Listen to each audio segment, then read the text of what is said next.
And I am a career transition expert and the author of This Isn't Working: Evolving the Way We Work to Decrease Stress, Anxiety, and Depression. The best advice I ever got was, Catherine, you can't fight every fight. You have got to pick your battles. You have to pick your battles, huh? So, Catherine, who told you that? Where were you in your career? How'd that help you? Well, since this is a sales show, I thought I would drag something back from my sales career. I was fiery young thing in my 30s. I know you can't imagine, but it was the head of sales, and he just pulled me aside because I was all fired up of we had to change this, we had to do that, we weren't going to market this way, the product sucked for this reason. And he's like, Catherine, you can't change, like, you can't do that. Pick the priority thing. Fight one or two battles. You can't. And you know what? He was right. Yeah. Do you still do that, or you? Because I think you're still pretty fiery, Catherine. Yes, you know me well, and I am still pretty fiery. But I suspected you'd ask me that, and I thought about it, and actually did this very specifically with what I chose to cover in my book and what I chose not to cover, because I stayed in my lane. I mean, I think we can admit there's a lot of problems that need to be solved right now, but I'm probably not the right person to solve a bunch of them, and somebody else can have at it. So I really very deliberately stayed in my lane of what I could throw my best skills and experience at. And I ignored the rest of the crazy that's going on. Wow. So I have to ask, like, how did you actually do that? Like, did you get some help? Did like an editor like pare it down for you? Did somebody smack you in the head and say, Catherine, this isn't working? What happened? Um, no, the story arc, it's funny. The backstory is they approached me to write a book when they saw my interviews in the depression discussions. The acquisition director at that point was had been working in rehab facilities, and I think she was a licensed therapist of some kind. And she's like, I love that stuff you're doing, that's really interesting, have you thought about writing a book? I'm like, well, yeah, I thought about it. So we had a conversation. It resulted in a contract, but that was Feb of 2020. And I could see the writing on the wall with what was going to be happening with what ended up being the pandemic. And so we shelved it for a year. And then we came back, and she's like, hey, let's take another look at it. What do we think? And I had a bunch of more content to dump into it. And I built it out a little bit, and I'm like, yeah, you know what, that works. But it was a very conscientious, I'm going to cover this, I'm not going to cover this. There were a lot of tangential issues that I think are really important, but didn't make it into the book. Okay, cool. So yeah, so I love the book too. I think there's a lot there and not too much there. I think but it's a lot. So you picked It's a three. little book with a big mission. I'm like, you don't look like you took 2 years to write, dude. Like, you do not look like that. And it's like, but I'm not intimidating. It's a scary topic, but I'm a little book. You could throw it in your purse, you could throw it in your briefcase, your backpack. It could come with you. Yeah, yeah. No, it does make some really tough stuff much more approachable than one would think, right? And you picked stress, anxiety, and depression. Do those like I mean those to me, those feel like they naturally It's just a fit. holy trinity of what we're working through right now, isn't it? Yeah, yeah, for sure. I was just gonna say that, right? Like those are it, and those totally, that's definitely the stuff that is getting me. I know. So let's talk about that. Maybe we can't break them apart. Maybe we can, but let's start with stress, like because Who isn't stress is normal. experiencing stress right now? We're having corporate reorganizations. We've just, as we're recording this, there have been giant tech layoffs at all the big guys, and a lot of the mid-sized and small ones too. It's a little crazy. We have hyperinflation. I we I can't imagine that the average professional, particularly sales professionals who are trying to sell into this tumultuous Yeah. atmosphere, marketplace. Like they've got to be under stress. How could they not be? Yeah. So Absolutely. I can't imagine. You're either it's not, or you're going la la la la la la la. Like Yeah, well, I don't see any of that, right? I definitely see people feel it, they experience it. So give us one insight or one tip or one tactic that we can use maybe to deal with the stress a little more positively. honestly, the easiest thing to do is to remember your breath. When we get stressed, we breathe shallowly and we don't have enough oxygen, which sets you off into a negative spiral.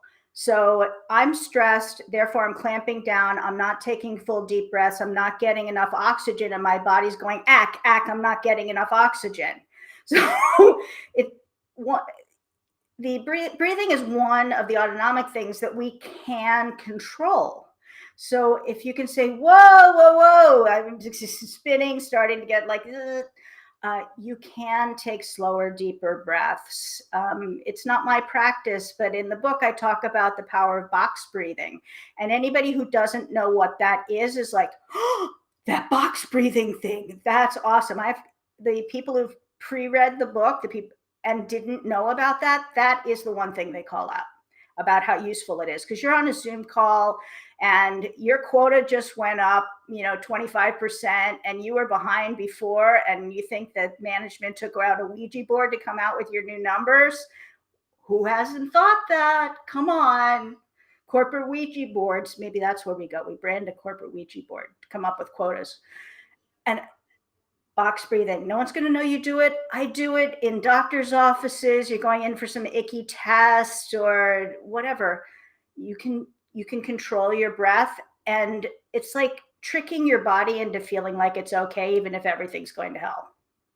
Yeah, yeah, that's good. Yeah, I think the Navy SEALs were the first ones that I saw do that, and I see a lot of folks talk about that. Definitely an effective thing when I remember to do it, that it is wonderful, right? Sometimes I continue to spin, so that's good. So before we jump in the other two, though, I have to ask, though, the title of the book, right? This isn't working. Almost like three words there that could have a period or an exclamation point between them, or maybe multiple exclamation points. So talk to me about that, Catherine. Do you know how adamant I was about that exclamation point? It's in the contract, it's in every aspect of this book. I'm like, and they kept trying to take it out. I'm like, no, that's the important part, is the exclamation point. But to your point, like, what was I thinking? I was thinking of some poor person going, this isn't working. Yeah, that's my reader, because they know it, right? It's not working. Can we yeah. just be okay with that and talk about it? Yeah, well, I okay with that. Maybe not, but we can accept that and we can understand that, right? Because I don't think anybody's okay with that. Yeah, but the desk plant, right? Of oh my gosh, right? This isn't working. It's so it's so apropos for where we are right now, and yet when we slow that down, we can accept that and we can move with that. And you gave us the box breathing for the stress, but now let's flip over to depression. We'll hit anxiety last because I Okay. think that's one that a lot of folks maybe they don't even recognize that they have, and they think, oh well, I've been diagnosed, that's no big deal. I just don't have the energy that I once did or whatever. But talk to me about that, Catherine, because you did a whole, to your point, you did a whole series of videos, of which I thank you for having me part of that, on these depression discussions. So talk to me about that. Yeah, I want to normalize the conversation that whether you are wired for depression or not, there are times in your life when you are going to experience it. If you experience job loss, or you have to put your beloved pet down, or if you lose a loved one or something, you're going to be grieving and a little depressed. Like we're going to experience this. Um, but there's so much shame and stigma around saying I'm not okay. And how do you model that? Like, how do you say, you know what, it's okay to not be okay some days? We used to say, well, I got to take a mental health day today, and we're like joking about it. But how about just like, you know what, I'm cooked. I I have to. I need some time off. I need to do whatever. Or, you're very, you're bright, you're colorful, you're energetic, and so am I. I'm in your face and making jokes and snarky, but some days not so great. And I think we have to be honest about the not so great. So you and Ramon Ray and a bunch of people who are known for your vibrant, vivacious, high energy, that this guy never has a down day. Well, yeah, we all do. And I think we just have to normalize it and talk about it. One, so people don't feel broken. Our friend Chris Brogan calls it dented. So, if you're feeling dented, like not in mint condition, we're like, you're still okay. You're still beautiful. Or you're not irreparably damaged that we can't fix you. Most, some people have more symptoms and issues than others, but a lot of us just, how about seasonal affective disorder? A lot of people have that. I know you moved to Florida to combat it, jerk, but but we're here in February, and when you were in Milwaukee and you have 10 gray days in a row, that can really get on your nerves. So let's just talk about it. Let's just not.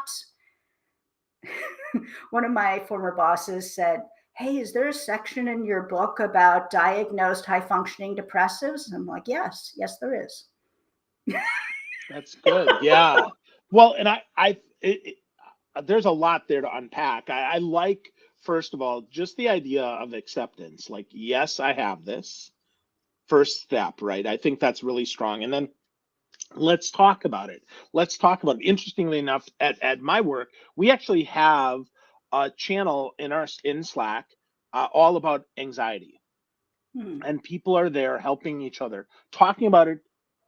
That might as well be public, right? Because technically anybody higher up in the organization could see it, but talking about the challenges there, right? That's the talking about it, even remote, right? Setting up a place. Maybe especially remote, because you have no one to vent. You're me, myself, and I, and my cat, if I have one or something.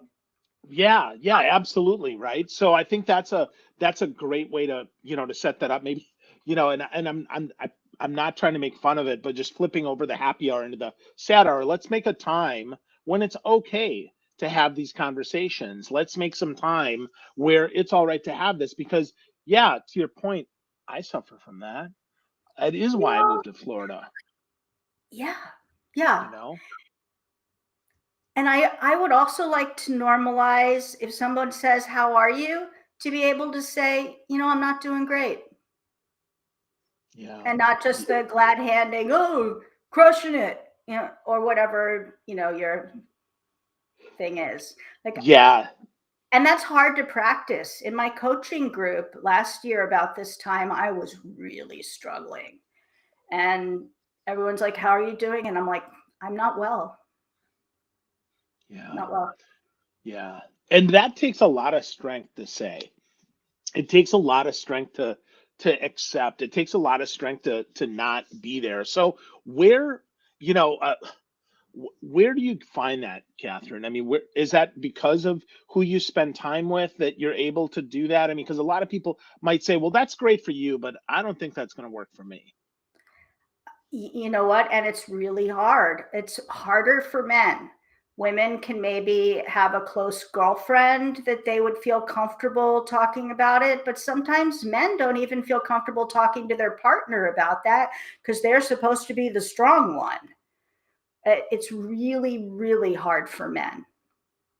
Yeah. But in a perfect world, you have a good friend of whatever gender, and if not that, maybe a therapist, maybe a clergy, maybe a family, the wise elder in the family, if you have one. There's usually someone, if you think about it.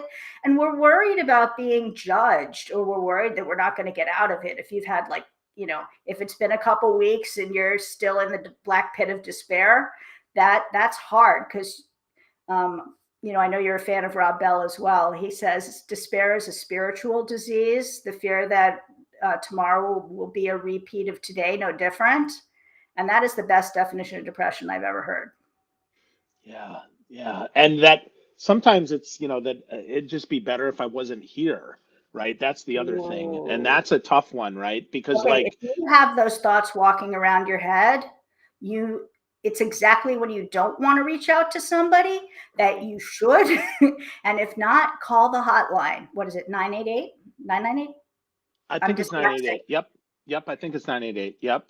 Yeah, call the hotline. These people are trained to talk you through it. That is not, if you have those thoughts, and I have, then you know that you're on the other side and you need help. Like that's, and you may not be able to get yourself out of that. You need help. Yeah, absolutely. That's definitely a time to raise your hand. 988 is the the unaliving, if you will, hotline, right? So that you have someone to talk to, someone to And do they're trained. that. They know how to That's be right. with you in it and to give you resources. If pick up the phone if that's you. Yeah, absolutely, absolutely. So let's talk some about let's talk a little more about the book here before we pop into the last piece there, and that is cultivating happiness and joy. I love this one. It's one of my favorite chapters in your book. It's one of the Ah, me truly, too. right? Yeah, yeah, because Yeah. it's a good one, right? And I think it's a good bounce back from what we were just talking about. So talk to us about that, Catherine. First of all, I guess, what is joy to you, and how do you set that up in the book? Okay. So joy is something, most, if you ask most people what they're aiming for, they'll say happiness. And I say that happiness is the wrong goal, because happiness, like work life balance, is fleeting. Like you're walking down the balance beam and you're falling one way or the other. Like it's not sustainable. Work life allocation is better because different things in your life will come and go. So this happiness thing is more external. I'm happy because I have this thing, or someone said something nice, or my partner did whatever. Like happiness is the wrong goal because you can't really control it. But joy is always there. Joy is underneath everything. In the middle of sadness, in the middle of depression, in the middle of grief, there's always some joy. That's why people start laughing at funerals, right? Or they remember something funny, or however awful something is, there's always the potential for beautiful. It's pouring rain out, and then all of a sudden there's this wonderful rainbow. But joy is like that. If you dig deep enough, it's always there. So it's a fun strategy to look for it, because you're like, oh wow, today is a heaping helping of crazy and well, where's the joy? Well, the joy is my cup of coffee right now is delicious. My radiator heat is toasty warm and it's freezing outside. Like there's always something that you can look for that's joy. And my friend Carolyn Dragon says we actually have a joy tank that you need to keep topped up like your gas tank. So she's all about cultivating joy and keeping your joy topped up so that you can help others who are not feeling joyful. But I was joking in the book that I think of joy as your new imaginary friend. And how fun is that to have joy as your imaginary friend? There you go. Joy from remember Joy from Inside Out? Did you see that movie? The Pixar movie Oh yeah. with all the emotions, right? And joy was there, right? Joy was there, and that's so Joy's always there. And that's why there's something called bittersweet, right? So in bittersweet, joy would be this sweet. If you look for it, even if you're having the worst day of all time, you just got let go or something, there's always something there that you can latch onto to help you get your equilibrium back. yeah, absolutely. Absolutely. I love that. Joy is a great reminder. Some might call that gratitude, some might call it joy. But I think that's super strong, super helpful. With By the way, that, you need both of those. The Absolutely. thing I have in the book with Brene Brown, where she says she didn't find anybody who is joyful who didn't have a gratitude practice, not an attitude of gratitude, but an actual practice of writing it down or speaking what you're grateful for. They're contingent on each other. That's interesting, right? So because I'll tell you, I post typically what I'm grateful for to Facebook, Mhm. mostly because it comes up in my memories because I'm lazy and I won't look through a notebook, but I will see my Facebook memories. That's the truth, right? It's nice that anybody else reads those. I don't really care though. I post those for me, but I will tell you when I fall off that, I'm not as joyful. I don't feel as topped off as I could. So that's a good reminder to continue to do that. And this, I would actually say to start that small with just one or two things. I go for three, just a couple little things that you can be grateful for in the day. Sometimes, it's, grateful for blue skies, to your point about seasonal affective disorder. That's a big one for me. I'm always grateful for that blue sky and the hot cup of coffee for sure. But I actually try to find something different, something else that I can notice, that I can pay attention to. Like for instance, today, I'm grateful for my silly shirt that basically looks like me today, except my hair isn't up, right? I'm grateful for your silly shirt as well. Thank you, Catherine. Cool. Well, let's talk about one more chapter in the book because there's a lot of great stuff here. But let's talk because I always like to give people some tools they can use. So you have a chapter on strategies and tools that I think is, again, I would say probably this is probably my second favorite chapter because I like to get in there and actually do the work because I find that uh, I know most of the stuff, but if I don't actually do it, it doesn't actually make it any better, right? Just knowing isn't enough. I got to do it, right? I Is that know. Darn important? it. Why do we Yeah. have to go have to do stuff? I don't know. Those gym memberships are not making me skinny. I just want to be really clear. Anybody listening, you could see that clearly on screen. So tune into YouTube instead of just the audio. But anyway, Catherine, some tools, right, that we can use, some strategies and tools that we can use. Lots of stuff in that. Do you have a favorite that you want to talk about from there? Yeah, because we sort of glossed over anxiety and what you can do with it. So I'd like to call out my favorite trick for working with and through anxiety, which is to personify it. So instead of denying it and sweeping it under the rug, and who doesn't want to do that? We all do. But it's more helpful to bring it out in the open, at least to yourself. You don't have to tell anybody else about it. Because once it's out in the open, it loses its power. Somehow, fresh air and sunlight just and all the demons go. So I talk about personifying my anxiety. I call it Seymour, and it looks like a pug gargoyle mix, sort of cute but menacing. And the fun thing about Seymour is he'll come here and he'll be like, "Oh my God, nobody's going to read your book. Oh, everybody's going to read your book, and you're going to be the poster girl for depression. Try that in dating in your 60s." Like it'll spew all this stuff at me, and I'll be like, "Oh, thank you. Go back to your dog bed." So you can try and poke at some of this stuff with reason. Reason can also be like sunlight and fresh air and make it go away. You may feel like you'll never get employed again if you get laid off, but you can say, well, you know what?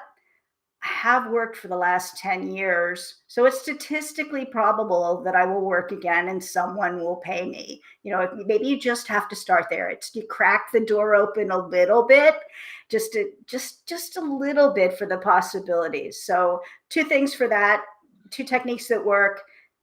The crazy things that your brain spins, try attacking it with logic. Well, yep, yep, but you've worked for 25 years and you have some decent experience.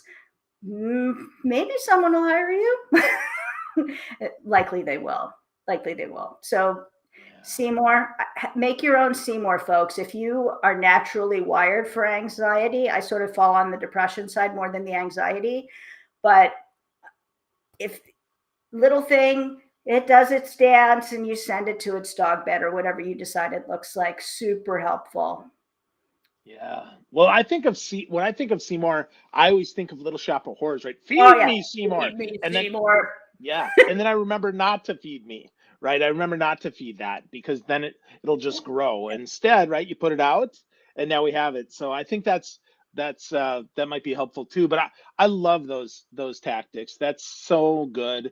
So much there. So Catherine, what did I not ask that I should have about the book? Because I know this book is going to help a ton of people. I absolutely love it. I have a PDF of it right now. I do not have the physical copy yet. It's on its way. I can't wait to get it, but you do. It's a beautiful book. So tell us one more thing that we need to know to maybe get started, or one thing that I've forgot to ask so that people can start making it work instead of focusing on Well, what's not working. it's a small book with a big mission to evolve working so it works better for everybody. And the easiest way that we can start to fix it is something you preach and practice every day, Phil, which is be more human. Remember to acknowledge people. Remember to just say thank you. Don't be a jerk. Like, it's a lot of what's impacting people at work is just poor uh, human decency. Like, you do stuff at work you would never do to a partner. They'd never put up with it. Like, just be a decent human, and let's create better work environments where people can thrive. Because I think, if we boil it down, that's what we all want. We want to work with people we more or less like, using more or less our best skills, and in making an impact. Isn't that what we want? I think it is, right? I think it is. And I think it's something we lose sight of because we get overwhelmed and we let anxiety get us, and maybe Seymour bit us in the fingers too many times and we worry that we're going to be judged and all of that. But friends, if you slow down and start where Catherine started with us, remember your breathing. Just start right there and then aim for some joy. Maybe give a name to your anxiety so that it loses some of its power. And then go get a copy of the book. The book is This Isn't Working. Catherine Morgan is brilliant at putting it all together for us. The website is tinyurl.com/, capital T, capital I, capital W book for This Isn't Working book. Go get a copy. Get to know Catherine. She's super helpful. She's coached me through some of this crap before. Always makes me feel better when I'm feeling down. This book now will be a constant companion for me. She does lots of great stuff. So get to know Catherine, get a copy of this book. And Catherine, if people want to discuss it once they get a copy or they have questions, where's the best place that they can go so they can get more connected with you? I'm really active on LinkedIn. Probably the best place to connect with me is on LinkedIn. Awesome. Awesome. So find Catherine Morgan on LinkedIn. You'll see it on my channel as well. I'll make sure that you find that. I'll put some links in the show notes as well. But Catherine, thank you for helping us make it work, because this isn't working. There's a lot there that's not. That's right. Lots and lots of head plans. Absolutely. So thank you once again. And thank you for writing this book. I so appreciate you, my friend.